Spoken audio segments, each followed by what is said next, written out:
네, 맥형입니다. 오늘부터는 창업 오픈 프로젝트, 예비 창업자들 경우는 창업을 어디서부터 어떻게 해야 될지 모르고 우왕좌왕하는 경우들도 되게 많고요. 이런 일련의 과정이 어떻게 돌아가는지를 모릅니다. 사업자 내는 것도 마찬가지로 사업자 등록증 발급까지 필요한 서류가 뭐가 있으며 구청을 먼저 가야 되는지 세무서를 먼저 가야 되는지 순서를 전혀 모르는 분들이 많습니다. 저번에 선유도에서 계약을 하기 위해 자리를 찾고 있었다고 말씀드렸잖아요. 그래서 권리 없는 데인데 보증금과 월세가 좀 세서 그거에 예고를 하고 있는 시점이라 그게 완벽히 조율이 되면은 제가 먼저 오픈을 할 건데요. 드디어 계약을 해서 이렇게 계약 중에도 일어나는 일련의 과정들, 이런 걸 통해서 여러분들이 계약 전 주의해야 되는 거 하나씩 점검하면 좋을 것 같아서 실전 창업 영상 정보를 제공해 드리고자 앞으로 시리즈로 한번 전개해 나가도록 하겠습니다. 앞에는 이렇게 맥형과 아카데미에서 만나서 같이 사업까지 하게 된 우리 전진규 대표인데 소개 한번 해주세요. 안녕하십니까. 맥형과 같이 감골 연탄집 함께 하게 된 전진규라고 합니다. 반갑습니다.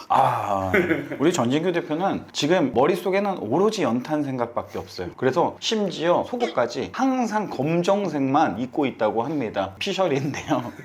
어쨌든 지금 우리가 계약을 했어요. 계약 과정에서도 모두 같이 함께 했습니다. 함께 하면서 전진규 대표도 저의 스타일을 봤을 거예요. 답답한 스타일을 되게 많이 봤고, 이러다 계약 못하는 거 아니야? 이런 정도의 소리가 있었습니다. 목표는 맥형 아카데미가 있는 이 선유도에 하자라는 목적을 정했어요. 이유는 관리하기 편하니까. 근데 상권이 너무 안 좋습니다. 여기는 군산에 있는 선유도하고도 사람들이 헷갈릴 정도로 배가 들어와야지만 사람이 오는 거 아니야 할 정도로 사람이 없습니다. 없는데 정말 무모한 도전이죠. 하지만 이런 곳에서 잘 될 수 있는 브랜드로 만들게 되면 좋은 상권은 얼마나 더 잘 될까 생각으로 시작을 하게 되었습니다. 어떤 일이 있었나요? 우리가 계약을 하면서. 정말 많은 일들이 있었지만 저희가 첫 번째로 계약하려고 했던 매물은 고깃집이고 모든 시설이 너무 잘 돼 있고 저희 빈티지 감도랑도 나름 꽤 잘 맞았는데 저희가 실제로 이제 영업을 하러 식사까지 하러 갔었죠. 이 자리가 권리가 5천이었는데 갑자기 어느 날 무권리가 툭 된 거예요. 이 동네에 무권리라는 게 있을 수 없어요. 아무리 상권이 안 좋다고 해도 1층 자리에 무권리, 평수는 41평, 그리고 보증금이 무려 8천만 원, 월세가 500만 원. 근데 건물이 너무 깨끗하고 안에는 심지어 저희가 레트로하기 너무 좋은 환경을 갖추고 있었던 고깃집이었어요. 고깃집이다 보니까 있는 시설을 활용을 하면은 창업비가 저렴할 거라고 생각을 했습니다. 근데요, 이게 이제 고정비에 눌러 죽는다고 혹여나 우리는 또 안 될 걸 생각을 해야 되기 때문에 이게 생각보다 주변 시세에 비해 보증금 월세가 너무 과한 거 아니야? 해서 제가 부동산 통해서 딜 아닌 딜을 넣었습니다. 부동산에 월세 400 했더니 보증금은요 이렇게 얘기하더라고요. 저는 월세만 400 보증금은 8천 하려고 했는데 보증금은요 해서 저는 보증금도 조정이 되나? 하고서는 5천이요 딱 이랬죠. 그리고 나서 불안해서 바로 그곳에 가서 식사를 하면서 그 시간 저녁 한 8시 정도 됐는데 손님 우리 말고는 딱 한 팀 더, 2팀밖에 없었고 식사 손님이 2팀이 들어왔는데 식사 손님이 식사를 안 하고 앉아서 메뉴판만 보고 갑자기 나가시는 거예요. 이런 것들을 우리가 또 보게 되죠. 그 집은 그 다음날 바로 감자탕집이 계약을 했습니다. 제가 머리 돌리다가. 그런데 이런 경험을 가지면 여러분들도 아시겠지만 그 다음부터 예우가 안 좋아. 어떤 예우가 안 좋냐면 이 눈높이가 너무 높아져가지고 애지간한 매물은 눈에 이제 안 들어옵니다. 그래서 저번에 촬영을 하면서 허비 중에 있다라고 했는데 그 매물을 놓치고 나서 우리 여기다가 촬영까지 해서 감골연탄집 한다고 했는데 이 동네에다 못하는 거 아니야? 엄청 걱정을 했었죠. 그래서 결국에는 좋은 매물이 여기저기에 막 문의를 해놓다 보니까 부동산에서 매물 올려놓지 않은 뜨끈뜨끈한 매물이 전진규 대표한테 연락이 왔죠. 맞습니다. 그날 어떤 일이 있었나요? 우선은 말씀하신 것처럼 고깃집이 날아가고 나서 우리의 눈높이는 이미 무권리 40평대에 냉난방, 공조 전부 다 돼 있는 화장실 깨끗하고 주방 깨끗하고 완전 새 거였습니다.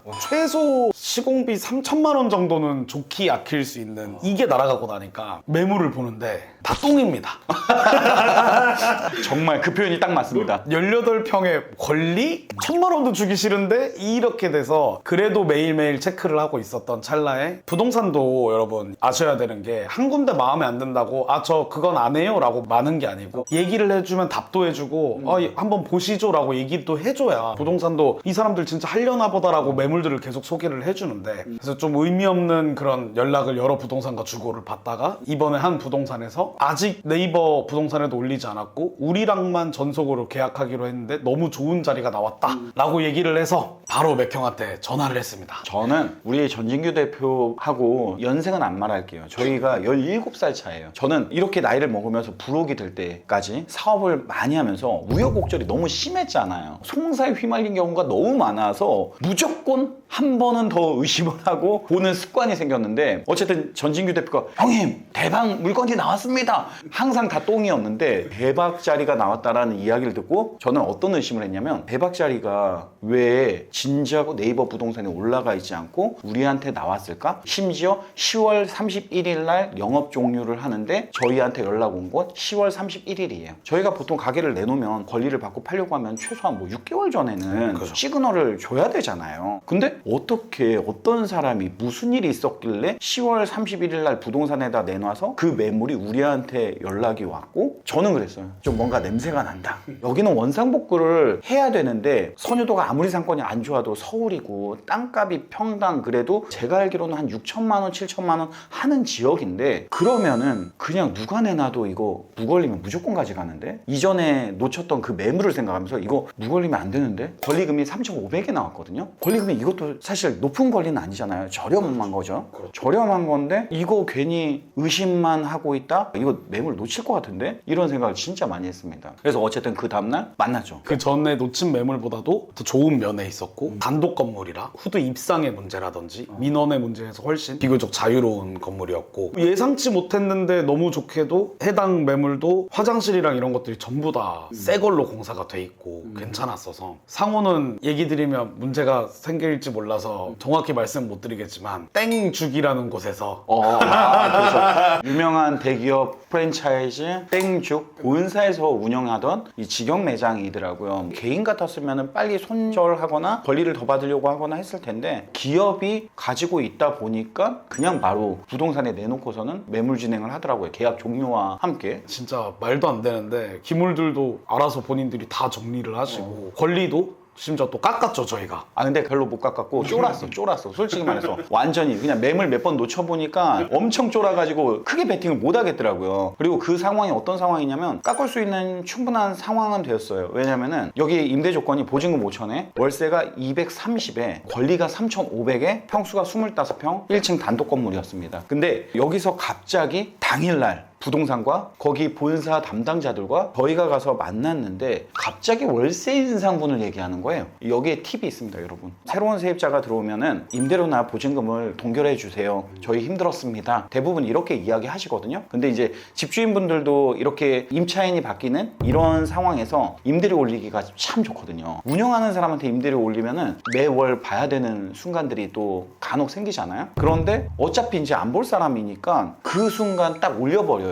그래서 저희도 마찬가지로 올렸죠. 맞습니다. 얼마 올렸죠? 20만 원을 인상하셨죠. 그럼 20만 원이면 이거 시가로 따지면요, 보통요 곱하기 12 곱하기 2 해서 2년치 임대료를 나한테 고지 안 했으니까 권리에서 당연히 깎아달라고 해도 충분히 되는 상황이었어요. 저는 딱 그 부분만 적용해서 500만 원 깎았어요. 그래서 딱 3천만 원. 옛날 같았으면 2천 부를 수도 있거든요. 어차피 원상복구 해야 되는데 이 자리는 분명히 무걸리면은 네이버에 올리지 않은 상황이니까 올리면 바로 나간다, 이런 생각을 해서 500밖에 못 깎았지만 그래도 충분히 경쟁력 있는 금액으로 계약을 했다 생각을 합니다. 저희도 나쁘지 않을 수밖에 없었던 게 모든 기물과 본인들이 새로 설치한 스피커와 주방 저희 손도 안 대고 쓸 거거든요. 그거 전부 다 주고 가겠다고 하시니까 저희 컨셉의 가장 큰 장점은요, 기존에 있는 시설과 설비를 살릴 수 있는 점이에요. 웬만한 매장이면 그대로 쓸 수 있죠. 왜냐면 앞으로의 창업은요, 전 변해야 된다고 생각해요. 이거 내 집도 아닌데 내가 왜 새 집 만들어주고, 이거는 우리는 임차인이잖아요. 이거를 뭐 점유하는 게 아니란 말이에요. 그러면은 이거에 막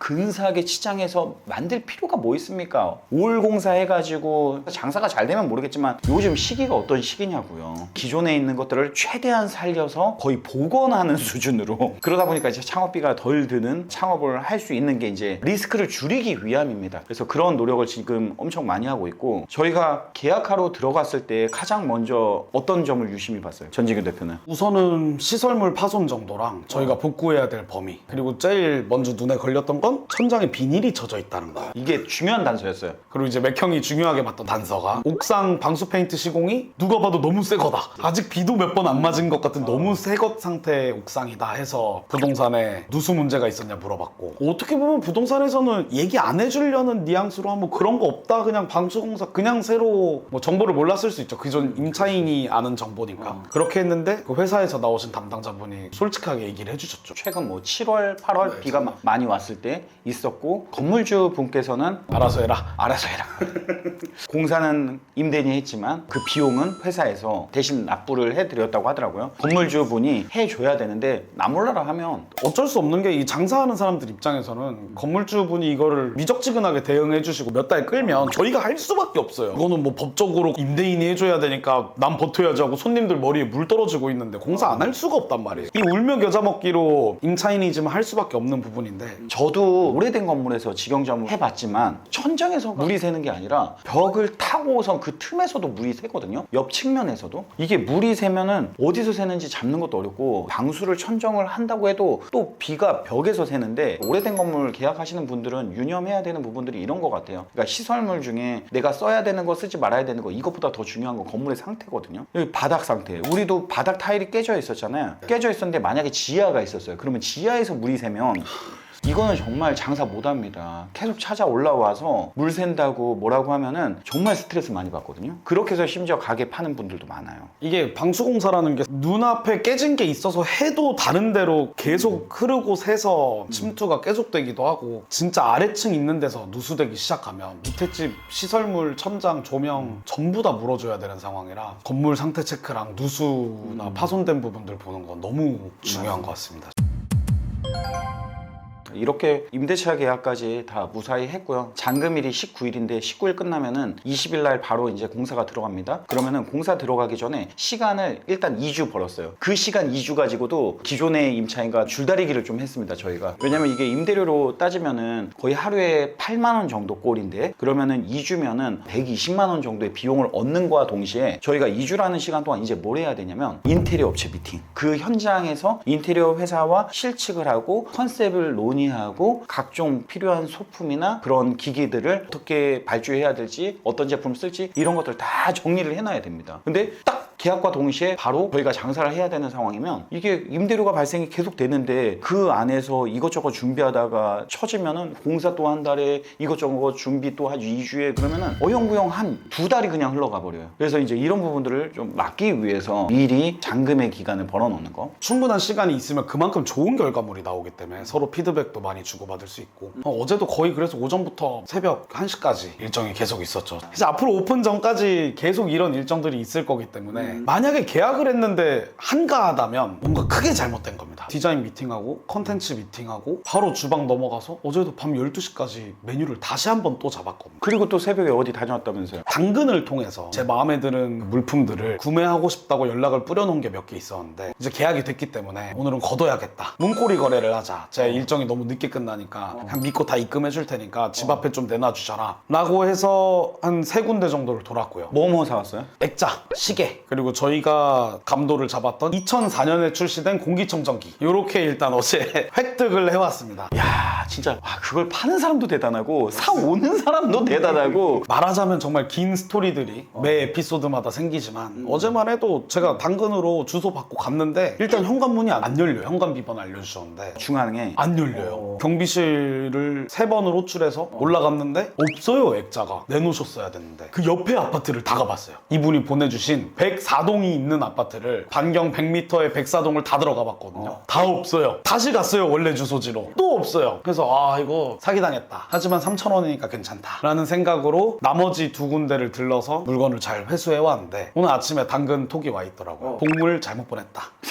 103동이었는데 104동으로 잘못 보냈다. 그래가지고 이제 어렵게 회수해서. 한가할 수가 없어요. 여러 가지로 신경 써야 되는 것도 있고, 중요한 건 이제 인테리어 업체를 어떻게 선정하는지, 이런 부분들도 되게 고민 많으실 거예요. 인테리어 저도 많이 해봤지만 지인한테 소개받아서 이렇게 해가지고 좋았던 경험은 거의 없고요. 있어요. 특히 파워링크 통해서 인테리어 검색해가지고 나오는 회사 해가지고 소송 2건 해봤어요. 중도금 가지고 날르고요, 잔금을 미리 땡겨가지고 날르고요. 그러니까 이런 회사 정말 많아요. 차라리 소개받는 게 훨씬 더 낫죠. 근데 중요한 거는 잘하는 사람을 우리가 섭외를 해야 되잖아요. 우리 컨셉의 느낌을 잘 해줄 수 있는 그런 사람 또 만났잖아요. 맞습니다. 요즘은 인테리어 하시는 분들이 거의 다 본인 인스타그램 채널 같은 거 운영하시면서 매장 사진들을 올리시는데, 여러 매장을 하다 보니까 중요하다고 느낀 게 한 가지에 특화되어 계신 분을 찾는 게 나아요. 카페도 하시고 병원도 하시고 집도 하시고 파스타집도 하시고 떡볶이집도 하시는 것보단 제가 지금 감골 연탄집에 원했던 건 레트로 빈티지 계열인데, 레트로 빈티지 계열의 작업만을 하시는 분이 이거에 구현법을 하시고 연결해 주실 수 있는 업체들이 있거든요. 그래서 이번에 선정하게 된 것도 레트로 빈티지를 잘 하고 계시는 아는 대표님이 계셨고, 그분의 소개로 뵀는데 정말 이쪽으로 너무 특화된 전문가 분이시라 이번에 같이 한번 해보기로 했습니다. 이게 되게 중요한 얘기인 게, 네이버 부동산 요즘 많이들 쓰고 계시거든요. 아파트도 거기서 전세나 월세 뭐 매매 거래하잖아요. 들어가서 그 부동산 중개인을 검색해 보면은 이 중개인이 내놓은 매물이 아파트가 몇 건, 빌라가 몇 건, 상가가 몇 건 이렇게 나와요. 진짜 상가가 많은 사람이 상가 전문가거든요. 그러니까 아파트를 많이 하는데 상가를 별로 안 한다 그러면 이 사람은 몇 개 받아서 그냥 하시는 분이거든요. 그래서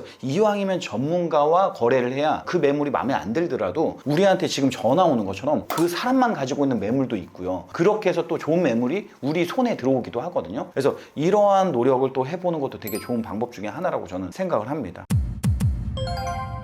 그래서 지금 어쨌든 계약부터 오늘 인테리어까지 이야기를 했잖아요. 그러면은 지금 더 바쁘게 움직이는 건 또 마케팅에 꼭 사업자가 나왔다고 해가지고 하는 게 아니라 그 전에 밑작업을 또 해야 되는 것들이 있어요. 어떤 준비를 하고 있는지. 우선 기본적으로 제일 중요한 거는, 저희가 요즘 마케팅이라고 하면 네이버가 중요하고 인스타그램 통한 활동이 중요한데, 일단 네이버에서는 저희 키워드를 다 뽑아보고 있어요. 먼저 잡을 키워드, 그다음 중장기적으로 잡아야 되는 키워드로 나눠서 먼저 보고 있는데요. 기본적으로 선유도 역이기 때문에 네이버에 검색해보시면 알겠지만, 선유도 맛집을 치면 영등포구에 있는 선유도 맛집이랑 군산에 있는 선유도 맛집이 섞여 나와요. 그러면 이 키워드는 검색량은 많지만 저한테 크게 의미 있는 키워드는 아니에요. 어떻게 될지 모르는 키워드이기 때문에 검색량이 비교적 적더라도 선유도 역 맛집과 같은 키워드를 먼저 잡아야겠다 생각을 했고, 확실한 타겟이 있는 그런 키워드. 그리고 그거보다 더 작지만 선유도 삼겹살이나 선유도 회식 같은 키워드들도 같이 먼저 잡아보려 정리를 했고, 이거 다음으로 매장이 여기서 잘 되게 되면 구 단위로 검색이 됐을 때 좀 더 많은 유입이 일어날 수 있으니까 중장기적으로는 영등포 맛집을 잡으려고 하고 있고요. 또 굉장히 중요하게 생각하고 있는 것 중 하나가, 저희 건물이 또순이네에 붙어 있어요. 아시겠지만 또순이네 굉장히 유명한 집이고 정말 좋은 집인데, 그냥 그렇게 생각하시면 안 돼요. 우리 옆에 또순이네가 있네? 라고 해서 무서워한다거나 그냥 또순이네 있는 데니까 잘만 하면 잘 되겠지가 아니고, 참고로 또순이는 저희 아무것도 신경 안 씁니다. 하나도 신경 안 써요. 또순이네라고 했을 때 제 머릿속에 제일 먼저 스쳤던 건 또순이네 키워드를 활용해야겠다. 그래서 어제 그 새벽에 들어가서 키워드를 뽑았던 건 또순이네랑 또순이네 된장찌개 키워드 검색량이 얼마나 되냐였어요. 또순이네 검색량이 모바일만 3만 건이 넘더라고요. 웬만한 지역 맛집 키워드 사이즈인데 선유도역 맛집이 6천 건밖에 안 돼. 이거의 5배를 자랑하고 있기 때문에 제가 적극적으로 활용을 해야죠. 또순이네 건물 주차장 앞에 있습니다. 그게 어쩌면 선유도역보다 좋을 수도 있겠다라는 계획을 세우고 있죠. 이런 식으로 매장 오픈하기 전에 내 주변 지역에서 활용할 수 있는 맛집이 됐건 랜드마크가 됐건 역 이름이 됐건 먼저 알아보고 있습니다. 인스타그램 같은 경우는 아시다시피 요즘 제일 많이 하는 게 릴스인데, 저희가 잘하는 프리랜서분을 고용을 해서 릴스 작업을 같이 하려고 하고 있고, 그래서 일단 제가 카메라를 사놨습니다. 20년 된 AA 배터리가 들어가는 소니 디지털 카메라. 화질이 끝내줍니다. 그걸로 찍으면 지금 한강을 찍어도 바로 80년대 한강이. 그분한테 제가 어렵게 구한 그 카메라를 증정해드리기로 했고, 그걸로 저희 릴스 같은 거를 편집해서 만들어보자. 잔금 치르기까지의 텀과 공사하는 데 걸리는 한 달이라는 시간에 이런 소통들을 최대한 많이 하고 계획을 세워놔야 더 퀄리티 높은 결과물이 나오기 때문에. 지금 어디 북파 공작원처럼 어디를 침투했다면서요? 아, 맞습니다. 어디 침투했죠? 맘카페들을 또 집중적으로 공략하고 있는데요. 일단 서울 상권 혹은 신도시 상권 맘카페 파급력이 굉장히 센 편이에요. 웬만한 커뮤니티 저리 가라 할 수준의 맘카페들이 많기 때문에 영등포 쪽이면 맘카페 굉장히 활성화돼 있어서, 일단 제일 중요한 거는 그 안에서 거짓 활동을 하면 정말 큰일 납니다. 맘카페에서 회원인 척 정복을 뿌렸다가 이 뿌락치라는 게 걸리는 순간 되돌아올 수 없는 강을 건너온 거와 마찬가지이기 때문에 이 맘카페 커뮤니티에서 찍힌다? 안 온다고 봐야죠, 동네 아주머니들은. 그래서 제휴가 가능한 카페 위주로 찾아서 들어가야 되고, 또 맘카페 구할 때 굉장히 중요한 것 중에 하나가 껍데기만큼 카페들이 있어요. 실제로 이 카페 전체 글 탭에 들어가서 글이 올라오는 빈도수랑 조회수를 보셔야 돼요. 그러니까 어떤 카페는 회원수는 굉장히 많은데 한 페이지 전체가 제휴업체 광고글만 올라오고 뭐 조회수 5, 10 막 이런 카페들이 있거든요. 카페도 팔면 돈이 되기 때문에 카페지기가 팔았거나 어떤 계기로 인해서 활동이 뜸해졌거나. 제가 먼저 검색해보는 건 영등포 맘카페라고 했을 때 카페 안에서 선유도 맛집, 선유도역 맛집, 선유도 가볼 만한 곳 이런 것들을 검색해서 이거에 대해 물어보고 답하는 글이 많다? 그 카페는 무조건 들어가야 되는 카페예요. 이 동네에 이야기하는 맘들이 있나요? 굉장히 많습니다. 선유도 맛집을 검색했을 때 물어보시는 분들이 굉장히 많더라고요. 침투해야 될 이유가 분명히 있네요. 맞습니다. 공사 전까지 밤낮으로 거래하러 다녀, 맘카페 침투해야 돼, 정말 해야 될 일들이 산더미인데 오히려 계약 딱 해놓고 맨날 술 먹어. 아, 나 오픈하면은 놀지 못하니까 오늘은 해도 돼, 내일도 해도 돼, 나태한 일과를 보내면서 장사해서 이제 장사 안 되면 발 동동 구르는 이제 그런 일들이 비일비재한데요. 어쨌든 이 영상을 통해서 저는 딱 하나, 창업을 준비하는 과정 안에 이런 다양한 요소들이 있다라는 여러분들이 느낌을 가졌으면 좋겠어요. 점검하면서 신중하게 창업을 해야 그래도 안전하게 창업을 하지, 모든 걸 다 믿고 그냥 순리대로 이렇게 하기에는 세상에 너무 각박한 것까진 모르겠지만 우리가 모르는 변수 요인들이 너무 많아요. 어쨌든 인사이트 있는 또 전진규 대표랑 함께 감골연탄집 프로젝트를 제가 하고 있기 때문에 이렇게 오픈하면서 진행되는 과정 보여드리기가 좋아서 저희가 이제 20일부터 인테리어 들어가거든요. 들어가면 100% 완벽한 인테리어를 할 수 없을 거예요. 분명히 무언가의 돌발이 있을 겁니다. 그래서 그런 돌발들 위주로 창업 일지 같은 영상을 한번 여러분들께 공유해 드리도록 하겠습니다. 오늘 아무튼 이렇게 또 전진규 대표 제가 갑자기 불러서 대본도 안 주고 앉아봐, 촬영해야 돼, 이렇게 했음에도 불구하고 긴장 이제 안 합니다. 카메라 마사지 하도 받아가지고 이제 너무 편하게 이야기 잘하는데, 마지막으로 전진규 대표 유튜브 구독자들을 위해서 하고 싶은 얘기 있으면. 방금 전까지 요 길 건너에서 인테리어 미팅을 하고 가스 공사를 하다가 왔는데요. 앞으로도 계속 왔다 갔다 하면서 저희 중간의 과정들이나 현장의 좀 생생한 모습들을 맥형과 함께 담아볼 예정이니까 많이 봐주셨으면 좋겠고, 감골연탄집을 하고 싶다고 연락 오시는 분들도 굉장히 지금 많은 걸로 알고 있는데 자주 찾아뵀으면 좋겠습니다. 아, 좋습니다. 저희도 다 평범한 사람이에요. 저희가 많은 돈을 투자해서 좋은 자리에 가서 근사한 시설에서 장사하는 거 아닙니다. 정말 적은 자금으로 정말 빠진 자리에서 최상의 효과를 누리기 위한 노력을 하면서 매장을 준비하고 있잖아요. 이런 영상들이 여러분들 창업을 준비하는 사람들한테 희망이 됐으면 좋겠어요. 창업 무조건 다 안 되고 망하고 돈이 있어야 돼, 이런 생각보다 돈보다는요 가능성이라는 것도 있고요, 또 기회를 만드는 것도 능력이니까요. 이런 것들을 잘 참고해서 여러분들 스스로의 매장에 참 적용해서 하면 좋을 것 같습니다. 오늘 영상은 여기까지 하도록 할게요. 감사합니다. 끝!